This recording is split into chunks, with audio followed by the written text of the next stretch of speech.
Okay, good afternoon, everybody, and welcome to this week's lecture in the four-part series on Homer's Odyssey with our friend from Yale, Mark Schenker. The last couple of weeks have been brilliant, and I know this one's going to be an extension of that. I'm glad you've been enjoying it. I see many, many familiar names on our list. Excuse me a sec. So this is a special literary Zoom lecture brought to you by Wilton Library. And a special welcome to our waitlisted guests who are watching through our YouTube live stream. I'm Michael Bellicosa, Community Engagement Manager at the library, and I'm pleased to be introducing this lecture, which is made possible by the support of the literary series in memory of Amy Quigley. And before we begin, just a few notes. Your microphones and cameras should be off, and it's important that you keep them off during the program. And also, because we have a large audience, we'll handle the Q&A at the end as follows. You can send me your questions in the chat window, and I'll ask them to Mark after his lecture. Because we have a lot to cover, just like the last 2 weeks, the Q&A will be somewhat abbreviated, maybe just 5 minutes or so. But Mark is always happy to answer questions that you can directly email him later. And I include his email address when I send around the link to the recording. So with no further ado, since we've been with Mark for a few weeks, we don't need to go through his bio again. I'll turn it over to Mark and we'll get started. Thanks, Mark. Thank you, Michael, and thank you all for attending again. This is the third of 4 lectures. We're doing the Odyssey in 6 book chunks. And I will say that I have always felt whenever I've divided up the Odyssey, whether into quarters or 6, that each successive chunk is more engaging to me than the one that came before. I expect that if you've been following not only the lectures and the handouts for the lectures, but your own reading, a lot of what I'm going to tell you, you already know. That's to be expected. But I hope there'll be some insights that you might not have come to on your own. So it's worth mentioning, as we are at the halfway point now, that is crossing over from the first 12 books into the latter 12, that there are some general themes and images to keep in mind as we enter that second half. Some of them we've already seen, and a lot of, but some are newer. One is deception and truth-telling.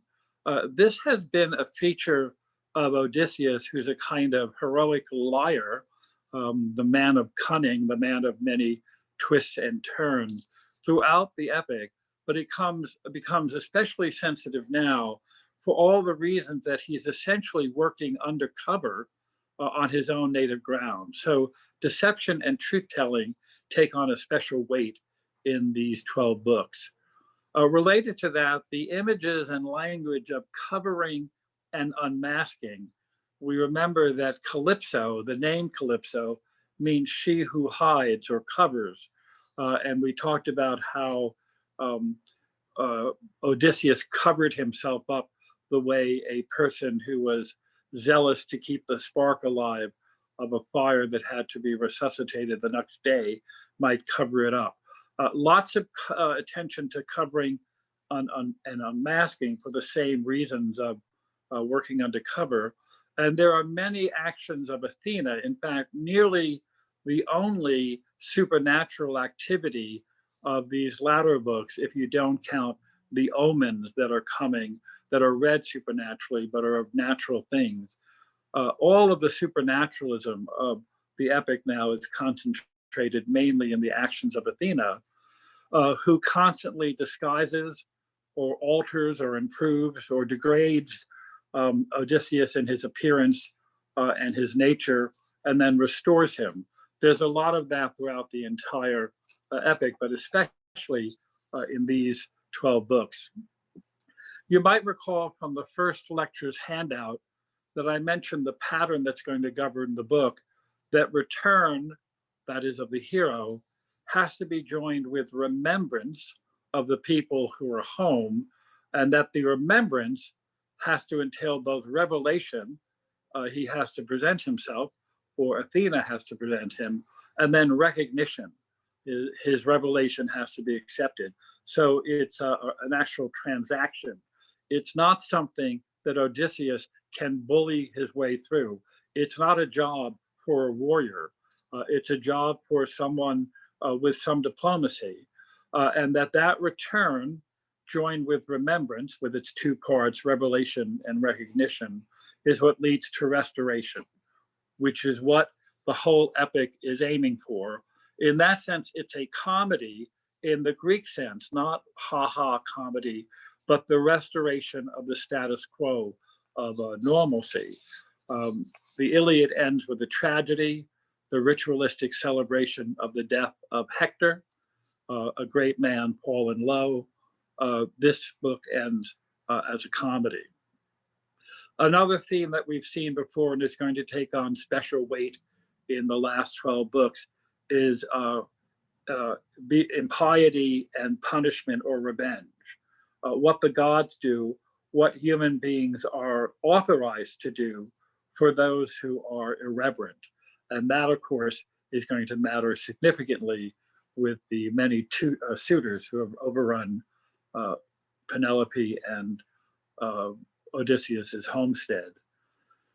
And also, as we've seen repeatedly, hospitality and reverence to guests. I'm not going to keep pointing them out because they're so common, but now the guest who has to be shown hospitality is Odysseus himself in his own country. And that's a new twist. And I think it's a great twist in the story that the latter half reverts the wanderer to being home but not yet accepted. And connected to the idea of hospitality and reverence to guests is the primacy of home, of household, of domestic spaces, like the making of beds. You might think that I did my dissertation on bed making in the Odyssey, not quite. But here, in addition to domestic spaces, domestic persons. One shift between the first 12 books and the latter 12 books, and again, these differentiations of my doing the books by sixes is kind of irrelevant, but there's a clear break at midpoint between the first 12 books and then the last 12 that are marked by the return to Ithaca.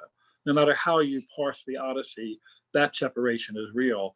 In the latter books, these 12, it's not just more attention to domestic spaces, but to domestic workers.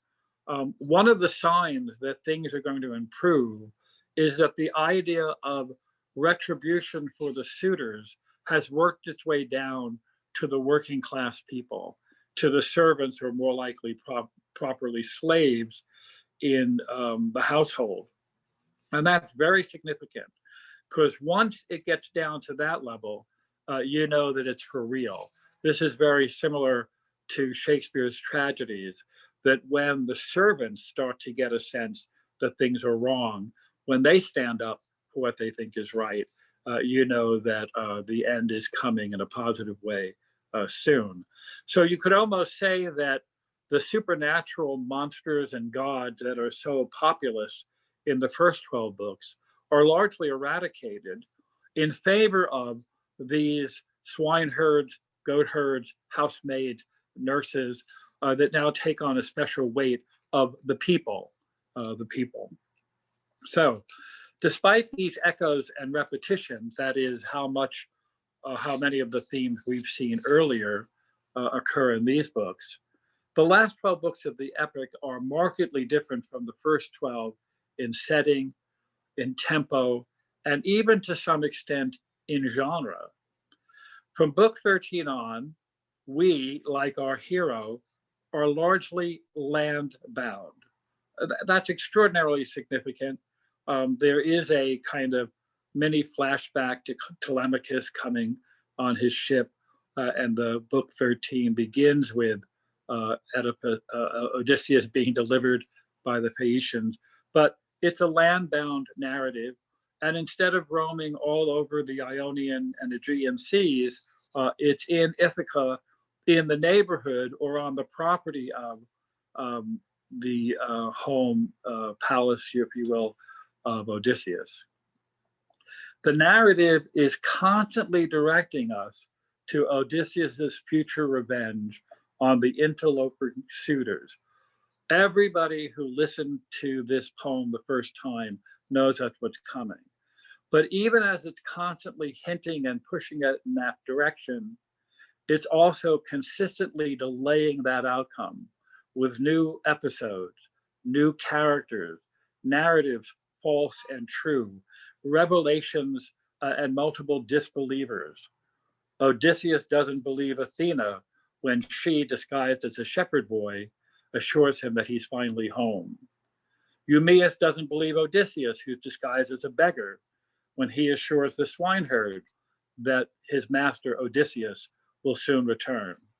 And Telemachus does not believe that the transformed beggar, now a cleaner, stronger, younger Odysseus, is his father. These repeated instances of revelation, followed by resistance, followed by insistence, followed by acceptance, serve not only to delay the plot, and that is a big reason they exist. The epic poet wants to take his time. The bard who's singing wants to take his time, but also to underscore how long the wanderer has been away and just how overcoming 20 years of absence is no small matter. This is an archetype that appears in many cultures, that a figure, almost always a man, and almost always a man, if not of war, of adventure, so not an everyday man. You may know the movie or the story, The Return of Martin Guerre. This person returns back to his home after many years away, maybe not 20 years, but a significant time away, and is transformed not just by the 20 years, but by the war, the wandering, the battle, life experiences. And the question becomes, is this person the person who left? In some of these cultural cognates to this question, that is, cousins, not necessarily deriving from each other, but having a kind of resonance among each other, there's an actual physical change in the character that's not occasioned by the goddess of wisdom. But in many issues, it becomes an existential one. And you can only imagine in real life, anybody who's returned from such an experience, and Lord knows we have many returning veterans, male and female, who come back from war. And a fair question is, are they the person who left? So there's a lot going on in these little mini dramas of believe me, this is true. No, I'm not sure I really do believe you. That's not just stalling. So I can imagine a reluctant high school or college student reader who's eager for this story to be concluded, that she's reading it against her will, who learns that Odysseus gets back to Ithaca at the start of book 13 and thinks, thank God, there can't be much more to go now, only to be dismayed that there are another 6,000 lines of verse to get through. A remarkable thing. We note that it's just a few pages into book 13 and fewer than 20 lines after the Phaeacian ship sets sail that Odysseus arrives at Ithaca. After 12 books and a handful of lines, instantaneously almost, we're told that he's back at Ithaca. This tempo, this pattern of delay, followed by acceleration in the narrative, or the reverse, acceleration at times followed by delay, gives the second half of the book the quality of a thriller. This is what I meant by almost a change in the genre, where timing and suspense, where secrecy and conspiracy become key values. Earlier, we might have become emotionally engaged with whether Odysseus would escape from Calypso, Circe, Polyphemus, and the many other traps he finds himself in. But from here on, from book 13 on, the question is not how Odysseus will get out, but how he'll get in, into his own home, back into his own marriage bed. And with this new challenge, a more treacherous challenge in many ways, a domestic challenge rather than an international or adventurous or warfare challenge. This challenge of defeating 108 suitors, and 108 has mystical connotations in some ancient cultures. And also, after defeating the suitors, convincing Penelope that he is indeed her returned husband. So not just the revenge, but also the recognition. Getting rid of the suitors does not restore Odysseus to his homestead. He has to also, in the book after that, be recognized by Penelope. The endings of several of the books in this thriller sequence that I'm describing underscores the feeling that something monumental is going to happen, but not immediately. And that's the give and take that I think characterizes so many of the details of these books. So, for example, the last lines of book 14, when Eumaeus covers his guest with, quote, a heavy, flaring cloak he kept in reserve to wear when winter brought some wild storm. Those lines indicate that a change is coming and you have to be prepared for it.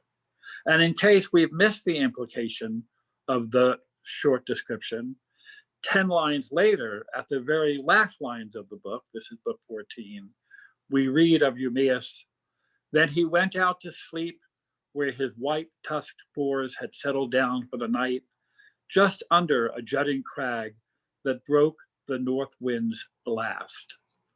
So right after covering his guest, who he doesn't know is his master, with this cloak that protects us from the cold, the narrator describes him sleeping out with his swine under a crag that will protect him from the north wind's blast. That blast is coming. Similarly, book 17, which is replete with foreshadowings, predictions, prayers, and hopes that Odysseus will, quote, deal that mob ghastly death. That's in line 140 in my translation of the book. And he'll regain his throne. It's filled with that from the poignant recognition of his master on the part of aging, neglected Argos, Odysseus' dog, that recognition that kills him. Again, if it gets down to the level of pets, something's got to give. Through the beggar, Odysseus' own wish that the impious Antinous will, quote, meet his death before he meets his bride. To the housekeeper, Eurynome's exclamation, if only our prayers were granted, then not one of the lot would live to see dawn climb her throne tomorrow. Paired with that housekeeper's prayer is what the swineherd whispers to Telemachus near the end of that book. Let Zeus wipe out the lot before they kill us all. Just a few lines later in book 17, it ends with a powerful contrast between the present tense carousing of the trespassing suitors and the succinct statement that their day of celebration will soon be over. This is book 17, the very last line. Eumaeus went back to his pigs, leaving the royal precincts still filled with feasters, all indulging now in the joys of dance and song. The day was over, period. Dusk was falling fast, period.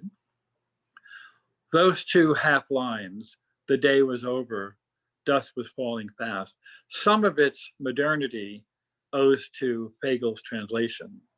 But in whatever translation you read, it's clear the day of the suitors is coming to an end, the dusk is falling fast, and a dawn of retribution is coming. The language, the pacing, the feel, it's worthy of a Graham Greene novel, or even John le Carré, that kind of ominous ending, very different from the earlier endings or the endings of earlier chapters. So I'm eager, before I give a survey of the 12 books, before we get to halftime, to point out again in quotes some of the domestic detail that in this case is not bed making in the house of a great king or queen, or even a typical host, but of the swineherd. So the opening of book 14 in the Fagel's translation, it's page 301, describes the swineherd's place. Sitting at the door of his lodge, he found him, that is, the beggar finds Eumaeus, there in his farmstead, high-walled, broad, and large, with its long view on its clear rise of ground. The swineherd made these walls with his own hands to enclose the pigs of his master, gone for years. Alone, apart from his queen or old Laertes, that's that's Odysseus' father. Alone, apart from his queen or old Laertes, he built them up of quarried blocks of stone and roped them well with a fence of wild pear. Outside, he'd driven stakes in a long line stockade, a ring of thickest palings split from the oak's dark heart. Within the yard, he'd built 12 sties side by side to bed his pigs. In each one, 50 brood sows slept around, penned and kept for breeding. So I want to say that this is part, for me, of the great appeal of Homer. The delicacy, the attention on what might seem like a trivial detail, or if you haven't attended my first two lectures, if you're just not conversant with Homer, you might think of as kind of just scene painting, when in fact, that's essential. This is another example of the glory of civilization, even in so small a detail. And because Eumaeus doesn't just occupy that space, but he's created it. He's created a space for his swine. He is a maker. He is a man of creativity, a man of civilization. And it reminds me in reading that description, which comes right after Odysseus has entered the hut as a man who's been wandering and fighting and warrior, how far removed from everything that Odysseus has done is this homely, domestic description of everyday life. And it reminds me of how often in Hemingway's writings, some attention is given to something mundane, like how to pitch a tent or how to make a sandwich, because one of the things that Hemingway is trying to capture in his prose is the sanity of everyday life, the therapy of doing things from beginning to end and having control over it in the way that some people who have suffered from some kind of dissociative mental illness have as part of their therapy, simple things like mailing a letter or tying a shoe. When we think of everything that Odysseus has been through, this mini description of how this man who loves his master, who loves his prince, and who loves his swine is a man also of civilization, unlike the Cyclopes, who don't do any kind of harvesting or farming or breeding of animals. Similarly, shortly after in the book, near the end, this is book 14, we see another example of bed making in the section I just referred to about the blast of north wind. When it's ending, the day ends and Eumaeus wants to offer his visitor, this beggar, who urges him to believe that Odysseus is coming, and Eumaeus does not believe it. We're told, Eumaeus says to him, "Just you wait till Odysseus' dear son comes back," which of course is going to happen in the next book. "That boy will deck you out in a cloak and shirt and send you off wherever your heart desires." With that, he, that is the swineherd, rose to his feet and laid out a bed by the fire, throwing over it skins of sheep and goats, and down Odysseus lay. Eumaeus flung on his guest the heavy flaring cloak he kept in reserve to wear when winter brought some wild storm. I read those two of the many examples of hospitality receive the same language again of bathing and appetizers of plenty, and when they have their fill of food and drink. But this matters because this is one of the lowliest creatures in the hierarchy of the book, and he knows the rules. So we're coming up on halftime, and I thought that I'll pause here in case there's a chat question before I continue with an overview of a different kind of the 6 books. So Mark, we have one question. Could you clarify and maybe elaborate what you meant by saying that the Odyssey ends as a comedy? Yes, so in the broadest sense of tragedy and comedy, and I'll spend a little time on this because it's worth keeping in mind for other kinds of forms, not just the Greek forms, for Shakespeare and even some 19th century comedies and tragedy. So the hallmark of tragedy is that we are biological creatures, and the fact of our existence is that we die. The great tragic fact of existence is that it is we're mortal. And what tragedy tries to do is consider human beings in their biological sense as creatures, and it tries to take that sad fact of our mortality and make some sense of it so that the sacrifice of a character in death renders some kind of understanding or rapprochement between the Capulet and the Montagues, or some kind of benefit despite the loss. And the heart of tragedy is that the loss and gain are so grand on both sides that it's impossible to do the math and say, oh, it's good that so many people died in Verona so that the Capulets and Montagues won't fight anymore. But it's impossible to say, oh, it's a shame that so many people died that they won't fight anymore. There's good and bad on both sides. That's the heart of tragedy. And because it considers people as biological people, it's concerned with parents and children. So the Capulets and the Montagues, Hamlet Sr. and Hamlet Jr., King Lear and his daughters, Gloucester and his sons. By contrast, comedy considers us as social beings. And these are not mutually exclusive in the sense that you could have a tragic comedy, and more importantly, you could have a great artist like Shakespeare write both tragedy and comedy. But a comedy considers human beings as social creatures, and as social creatures, we have become habituated to the idea that if we create new people, if we have children, that our children's lives have a chance of being better than ours, and that even though we die, they will continue.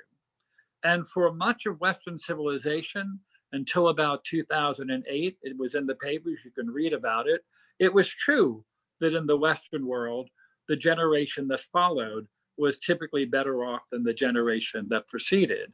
And because comedy is interested in the idea that change is possible through a new generation, you can't be made young again, but you can have a child and be connected with you. 10 months ago, I had my first grandchild, and I know what I'm talking about. Because comedy believes that things can in fact change, it embraces the notion of social connections. And that's why comedy tends not to be about parents and children, but about husbands and wives or lovers. That is, the people involved in the eventual making of babies.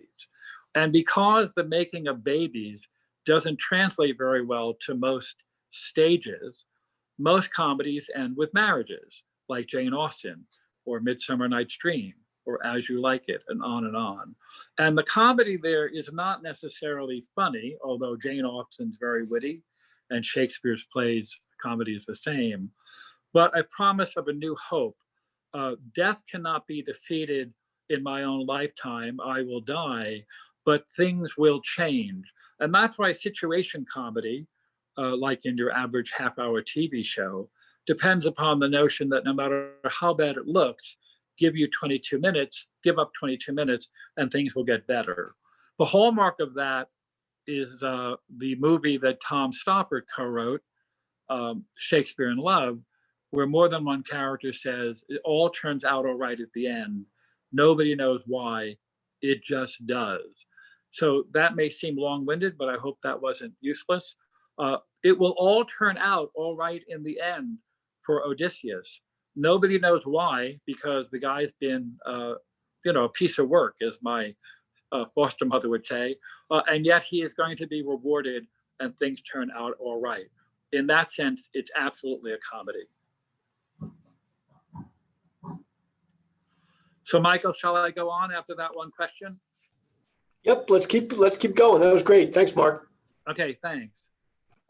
So to talk about books 13 to 18 in a different sense, and before I turn away from what I just said, I think if you're not keeping up with the reading, which of course is your business, I hope you'll have a chance to see that what I've said about the change in tone and tempo and the way that this kind of sprawling narrative has been concentrated in a plot line that is both moving forward and constantly delayed. I think that's a very apt description of what you'll find in these 6 books and the next 6, which are even more exciting in my view than these.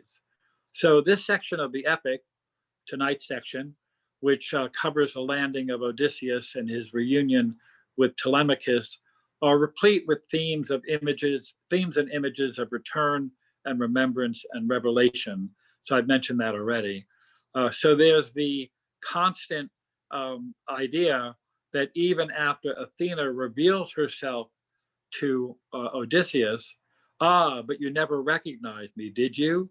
Pallas Athena, daughter of Zeus, our distrustful hero does not believe he's home. You're mocking me, I know it, telling me tales to make me lose my way. So that's revealing because you can't kid a kidder. Why is Odysseus so distrustful? Because he cannot be trusted. He's prone to think that people are lying to him because he's a liar. It's not until she removes the mist from the countryside and the country stood out clear that he accepts the truth. But along with these revealings of goddess and homeland come additional coverings at the outset of the sequence. The treasures Odysseus has brought from the Phaeacians are sealed inside, we're told, a cavern's shadowed vault. And Odysseus himself is cautioned by Athena to keep his identity hidden until the time is right. Quote, and to no one, no man, no woman, not a soul, reveal that you are the wanderer home at last. Later on, he's going to do it, reveal himself to Telemachus when Eumaeus is on his way into town, precisely because Athena has told him the time is right. Book 13, this first episode in the great second movement of the epic, recalls aspects of book 1, just as Athena set out in book 1 to inspire Telemachus to travel to Sparta and Pylos to seek news of his father. She now departs to call Telemachus home in a kind of recapitulation of his father's going out and coming back. Just as Zeus exclaimed in book 1, now how on earth could I forget Odysseus? Athena declares in book 13, surely I'll stand beside you, not forget you. As I've mentioned before, this theme of not forgetting, the fidelity of remembrance, is most powerfully depicted in the person of Eumaeus, whom the poet addresses in the second person. And if you have the Fagel's translation, there's a note about why Homer does that only with Eumaeus in this book. He does it also with 2 characters, Menelaus and Patroclus, in the Iliad, to show the kind of special affection that the maker of the poem has for these extraordinary characters. Eumaeus proves to be a gracious host. Every stranger and beggar, he tells Odysseus, comes from Zeus. He turns out to be a loving and loyal servant. He says to the beggar, worlds away as he is, that is his master, Odysseus, I call him master, brother. And as we discover in book 15, when he tells his own tale, he is the son of a king. That is, the loyal swineherd, a prince in rags, tells the story of his having been kidnapped to a king who is in rags because he's described as a beggar, as both men await the return of the Prince Telemachus, who, like the young Eumaeus, is threatened by those who do not honor the gods. So that when that trio is reconstituted in the hut, we have a collection of extraordinarily good men in a countryside overrun by bad men.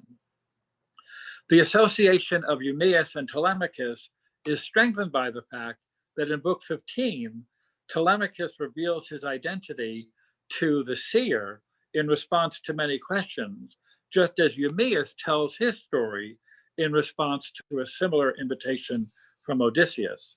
Come, tell me the whole story, truly do. And just as Eumaeus provides sanctuary to the indigent wanderer, Telemachus does the same for Theoclymenus aboard his ship. So lots of hosting and parallels. Parallels also in the first 4 books of our section tonight. In Book 13, Odysseus returns to Ithaca, and in the following book, he's reunited in disguise with one of his slaves or servants. In Book 15, Telemachus returns to Ithaca, and in the following book, he visits Eumaeus, who treats him like a relative and is reunited with his father. So the latter books in our sequence don't emphasize so much the return and reunions as the impending slaughter of the suitors and the justice of Odysseus' planned revenge. And this is that acceleration, deceleration. From the opening of Book 17, in which Telemachus strides to his father's palace, quote, brooding death for the suitors, to the end of Book 20, in which the poet will foretell the groaning feast at which the suitors will be destroyed for, quote, their vicious crimes. The keynote of the latter book, starting with 17, is vengeance. We've been already habituated to the notion that even total and apparently cruel punishment is appropriate for people who are given chances to be reverent and don't accept them. What's remarkable in these books is the range of persons whose voices unite in calling for or predicting the revenge. In his report to his mother on his travels, Telemachus cites the words of Menelaus, a ghastly, bloody death, just what Odysseus will deal that mob, ghastly death. If only that Odysseus sported with those suitors, if only he could be there, a blood wedding, a quick death would take the lot. Game of Thrones and the Red Wedding does owe quite a bit to the ending books of the Odyssey. This prediction recalls Helen's reading of the omen of the eagle that's flying by with a white goose in its talons as a portent that Odysseus will descend on his house and take revenge. The references, that's in Book 15. The references to the groaning feast and a blood wedding underscore that the mass killing is not just plotted, but fated. That is, it has a ritualistic quality to it because it is approved by divine justice, like a sacrifice. And let me say also, that's why it's not Zeus or Hermes or Ares who is declaring this, but an absolutely natural portent. An eagle with a white goose may seem remarkable. An eagle clutching a white goose might seem remarkable, but it's utterly within the realm of the possible, and it's natural. That shift, that with the exception of Athena, the gods are not appearing and conversing with the mortals in these books, reminds us of the primacy of the domestic, of everyday life, of orchards and beds and gardens. So this is why the poet is careful to note that while some of the suitors give food to the beggar Odysseus, that is, they are reverent, Not even so would Athena save one man from death. That's a quote from book 17, around line 400. This is made especially poignant in book 18, when the collective fate is individuated in Amphinomus, the best of a bad lot, and the suitor that Penelope has some affection for, who shows charity to Odysseus in the form of a beggar and wishes him luck, quote, great days from this day on. That's book 18, around line 143. After Odysseus tells Amphinomus a cautionary tale about the punishment of the wicked and predicts the king's return and revenge, Homer tells us, Amphinomus made his way back through the hall, his heart sick with anguish, shaking his head, fraught with grave forebodings. That's the grandeur of Homer, to move from the macrocosmic detail of adventures and gods and monsters and wars and voyages to the kind of subtle detail that because he's heard the beggar tell him, even though you've been nice to me, vengeance still comes to people who abuse their absent host. Sick with anguish, shaking his head, fraught with grave foreboding. And perhaps I can stop myself here, not for the evening, but just to make this point. I will eventually in the fall be lecturing again in person or via Zoom on the Ulysses by Joyce, with an eye towards keeping in mind what we've talked about with the Odyssey. That is certainly one way to talk about the poem, the great novel, and I don't recuse myself from it. There are many other ways to talk about it. So let me say that I think that the using the lens of the Odyssey for Ulysses is profitable, but there are also many other ways to get at it, and I'll share that as we go. But I'm stopping now to say that one thing these two great artists, Joyce and Homer, have in common is that the breadth of their talent includes the macrocosmic of adventures and wars and supernatural in the case of Homer, or the breadth of urban life in Dublin and the expanse not of the supernatural, but the psychological, the symbolic, the artistic. How much in a single hour of a single day in June, Joyce can unpack of somebody's interior life, the sort of cosmic scope, not of supernatural, but the sort of interior psychological. And at the same time, both of the artists have an extraordinary gift for the small details. Joyce is a master of it, and here we see so is Homer, whether it's the description of the sties that had been built by a loving swineherd, or how this line thrown out by a beggar has cut Amphinomus to his very core. It's hardly surprising that Penelope's housemaid longs for the death of the suitors. If only our prayers were granted, she says, then not one of the lot would live to see dawn climb her throne tomorrow.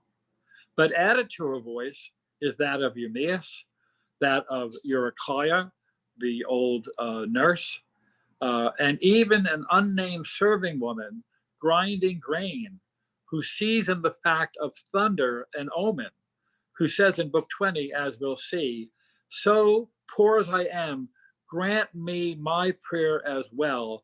Now let them eat their last. That woman doesn't have a name. And this is not insignificant. That's book 20 with 4 books to go. When the justice of revenge is clear even to someone at this level, who doesn't even draw the attention of the poet to be named, there will be no escaping of it. And here I'd like to make a connection more fully than I did earlier between Homer, the great writer of the ancient world, and Shakespeare, the great writer of the Renaissance world. And I already made one to Joyce, one of, and some people would say the great writer of the modern world. In King Lear, there is a very striking scene, and this is not a digression. This is to amplify what I've just described about if instead of the gods paying attention, the lowliest people in the landscape recognize the justice of revenge, something's right about this and it's about to happen.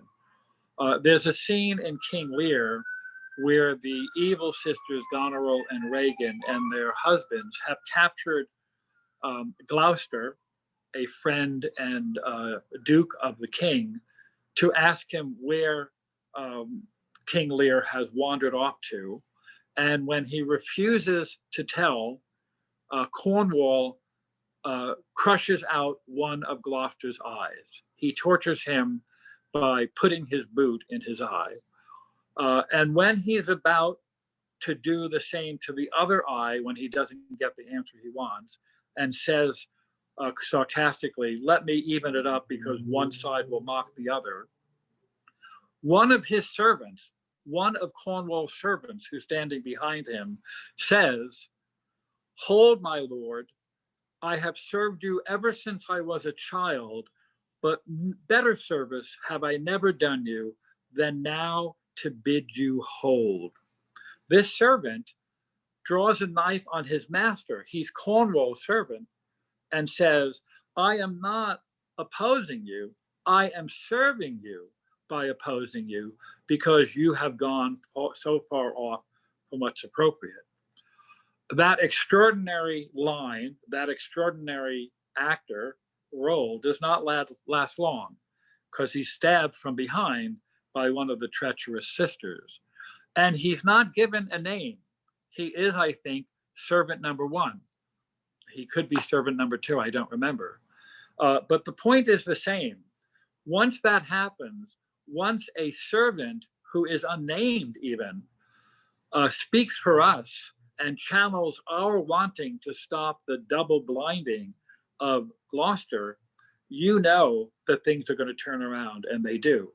At a terrible price, because it's a tragedy, but still, once the demand for justice, once the realization of its appropriateness gets down to the lowest level of even unnamed characters, good things are going to happen.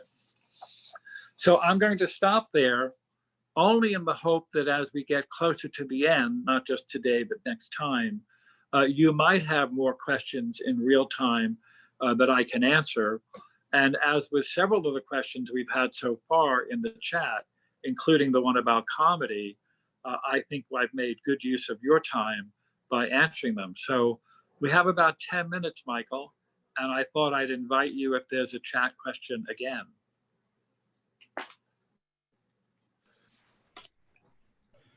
Thanks, Mark.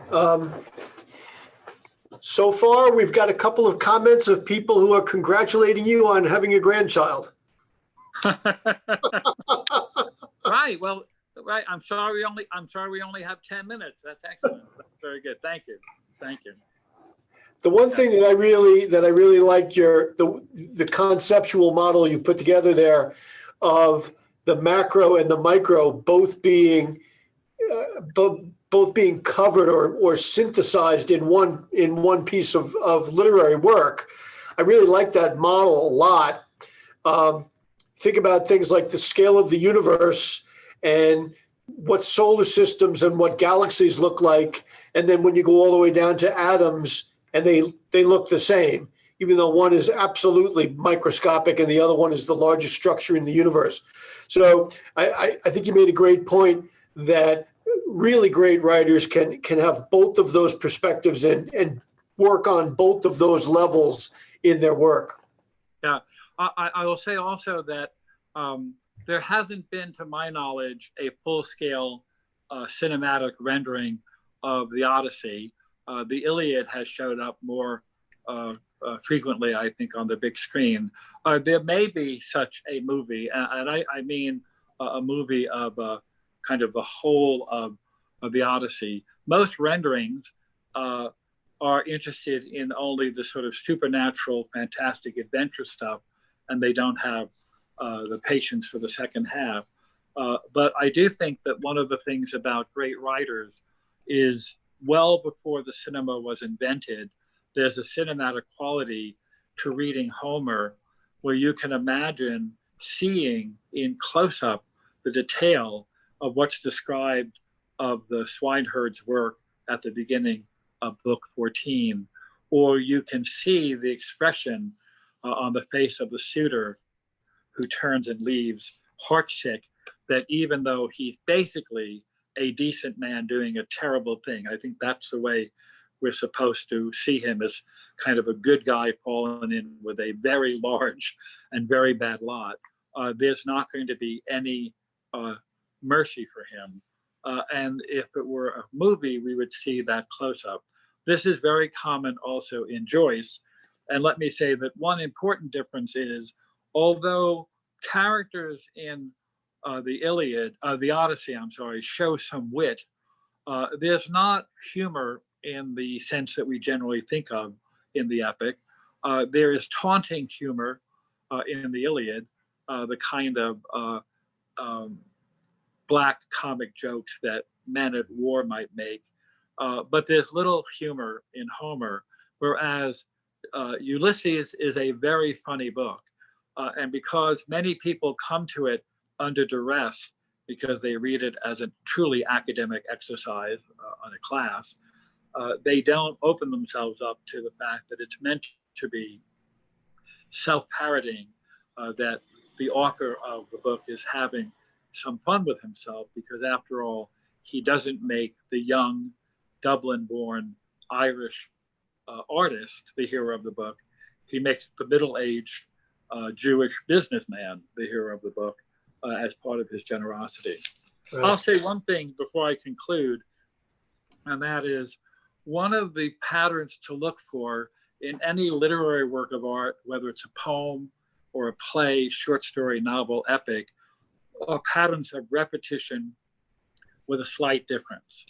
So rhyme, which figures so often in poetry and other forms of literary art, is essentially just that.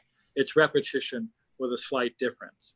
And ballads and certain songs, whether it's the 12 Days of Christmas or the cat that ate the rat that ate the cheese, the notion that you sing a song and each successive verse repeats the last verse with something added, and that you have both the satisfaction of near repetition and this additional bonus. This happens with some frequency in these latter books.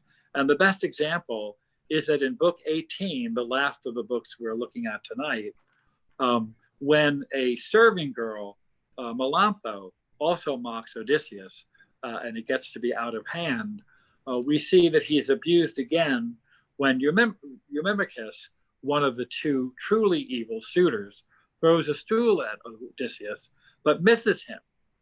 Earlier in book 17, Antinous throws a stool at Odysseus and strikes him, and we're told actually hurts him. This time, the second time, in the last book of our discussion tonight, following the earlier episode, the same thing happens with the equally bad suitor, but he misses. And then that missing is the hope. At the end of the book, book 18, Telemachus, for the first time, acts truly princely, and so princely that Amphinomus, the guy who felt bad and is the better one of the lot, declares, "Hands off the stranger." Well, there's no hope for him, even though he's doing a good thing. This is not a modern book about mercy. This is an ancient book about justice. Michael? Mark, you got time for one more question? I do. That's why I said Michael. Okay. Is it odd or is it fitting for the gods to punish the Ephesians for showing hospitality to Odysseus? Do the gods generally revere the law of hospitality or not? Yeah. So there's no good employment in trying to figure out what the gods in the ancient Greek world do as fitting or otherwise. It's just not in their nature. It's very important to remember what I said earlier in the series, that the entire enterprise of Greek mythology, epic, drama is to try to locate human beings in the narrow patch between immortal gods who are more like us than they like to think, and above the beasts and monsters who we are more like than we'd like to think. So you don't get very far in saying, wait, I thought they should play by their own rules. A better way to think about why the Ephesians get punished is that, on the one hand, they do too much of a good thing. More than one character in the book talks about moderation in all things, a very Greek ideal, the middle way. In fact, what I just described as locating humanity between the gods and the monsters is just that vision of middle way. So even being hospitable can be taken too far, even if your hospitality is to someone who Poseidon has it in for. But a better way of thinking about that episode, besides the thrill, if you're into this kind of thriller, of having the ship turn to stone, having the ship just be rendered inert, is to think that that happens right after, but not before, Odysseus has been delivered. So their bad luck does not turn Odysseus to stone. And just as the ship is mired forever in the harbor, the man that we've been following on Shipboard throughout 12 books has now been landed on the shore, and we don't have to care about ships anymore. It's a kind of way that Homer can give up part of what he's been doing and have this nice bit of detail. If this were a movie, certainly one of the interesting special effects would be the ship all at once turning to stone. Got it. So there was one other question. It may be a little bit big to try to do it right at the end. Maybe you could think about it and take a couple minutes next time. Someone asked, could you make some comments comparing some of the different translations? No, that's not just too big a question for 2 minutes. It's too big a question even if I donate a lot of time, for several reasons. I have no Greek, and so it wouldn't go very far. I have not read extensively in many translations. I have read the Odyssey in whole in 3 translations, Lattimore, Fitzgerald, and Fagel. And even though I might have something to say about that if I reviewed and studied, that will not be as interesting to you coming from someone who doesn't know Greek as what I hope I'm giving you in these hour lectures. And so that's an honest demurring to say that's not what I do. Fair enough. Yeah. Well, thank you again, Michael. And really, I mean this sincerely. Thank you, all of you, for coming again. And I will see you, I think it works out, in July next time. Yes, you will see us in July too. We'll see everybody next week. And remember, Mark will answer questions if you email them to him, and I'll include his email address on the email tomorrow with the link to the recording. Thank you all. Thanks, Bye. everybody. Have a good evening.